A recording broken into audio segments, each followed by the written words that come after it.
तरीके से वो शेर की तरह दहाड़। अस्सलाम वालेकुम दोस्तों, मुझे उम्मीद है कि आप सब ठीक होंगे और अच्छे से होंगे। दोस्तों, इस स्क्रीन पर फोटो वुचा हालांकि जहन तह इंजीनियर रशीद अम सद बारस मज आज वीडियो आमुत पेश, न्यूज़ आमुत पेश, क्या यह गया रहा, यह या घर पन कि ना, उसने आज खुद बोला। तो ये वीडियो अम पे करो मजीद अत बारस में कत कि क्या वाकई अमिस गया बेल मिलन, यह गया पन घर वातुन कि ना, गोड़ वुच ती क्या वन अत में अम पे करो मजीद अत बारस में कत। अस्सलाम वालेकुम नाज़रीन, आपको बता दें कि इंजीनियर रशीद के हवाले से एक बहुत बड़ी खबर आ रही है।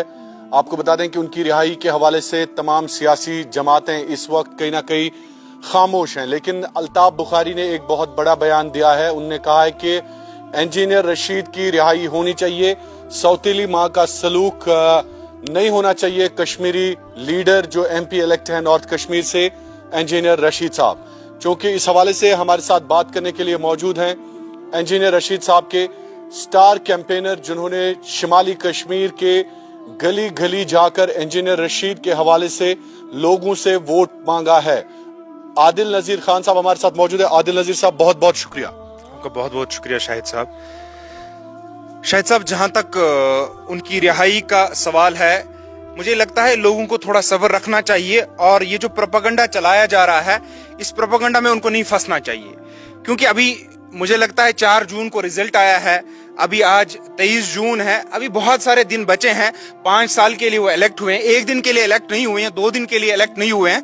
वो बाहर भी आएंगे, बेल पे आएंगे, बाहर आएंगे, पार्लियामेंट में भी जाएंगे और लोगों की नुमाइंदगी भी बहुत अच्छे तरीके से करेंगे, जिस तरीके से वो असेंबली में करते थे। असेंबली में जिस तरीके से वो शेर की तरह, पार्लियामेंट में हिंदुस्तान के इतने बड़े ऐवान में भी दहाड़ेगा। हिंदुस्तान के ऐवान ने, हिंदुस्तान के संविधान ने, हिंदुस्तान के लोकतंत्र ने और डेमोक्रेटिक सेटअप ने उसको है, थोड़ी सी मायूसी है आदिल साहब कहीं ना कहीं। किस चीज की मायूसी? मुझे इतनी खुशी है कि पहली बार जम्मू कश्मीर की अवाम ने राइट फैसला किया। मायूसी इस लिहाज से कि इंजीनियर साहब को बेल आएंगे।